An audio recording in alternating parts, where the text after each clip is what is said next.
Hey Ace, it's me, Junie. For our 12th grade AP English final, we had to write about something that we thought was overrated. Many people chose to write about fame, money, or good grades. However, I am not like other girls, and I chose to write about the past. However, truthfully, I chose the past because it allowed me to write about my favorite movie, Dazed and Confused. Since you've never seen the movie, I'll catch you up on the applicable highlights. So, the movie follows a group of high school seniors and freshmen on their last day of school. Throughout much of the night, they're trying to figure out and find something to do because they're supposed to go to a party, but that fell through.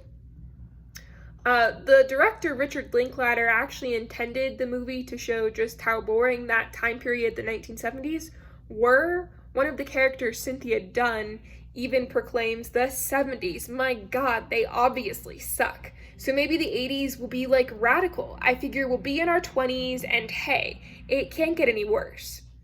Still, many moviegoers left the movie feeling nostalgic for the 70s, as though they wanted to go back.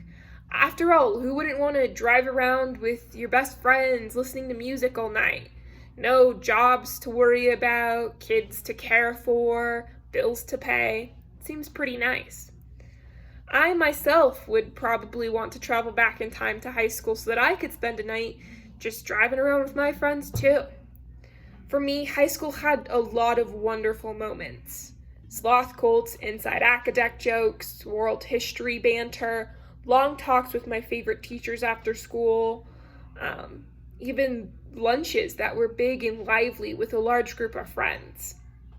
Unlike the characters in Dazed and Confused, I never drank or smoked throughout any of high school, but I still cherish those simple, beautiful moments that I got to share with my best friends every day. It's easy to look back and only see the wonderful moments, especially when coming from the perspective of the present day. As a college student, it's super easy to see what I've lost. I no longer have those sloth colts, the inside academic jokes, the world history banter, the long talks with my favorite teachers after school, or the big and lively lunches with a large group of people, all of whom I considered to be my friends. Things are much lonelier now. Today, for example, my only social interactions were with the checkout lady at the grocery store and a 20-minute phone call with my grandma.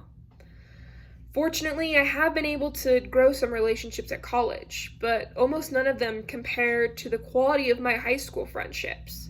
As you know, my main bestie is my cousin, and I often get upset when he's hanging out with other people. I've spent many lonely nights anxious and depressed, missing what I used to have. Things are getting better, no doubt, but they are nowhere near the perfection that was high school. But was it truly perfect?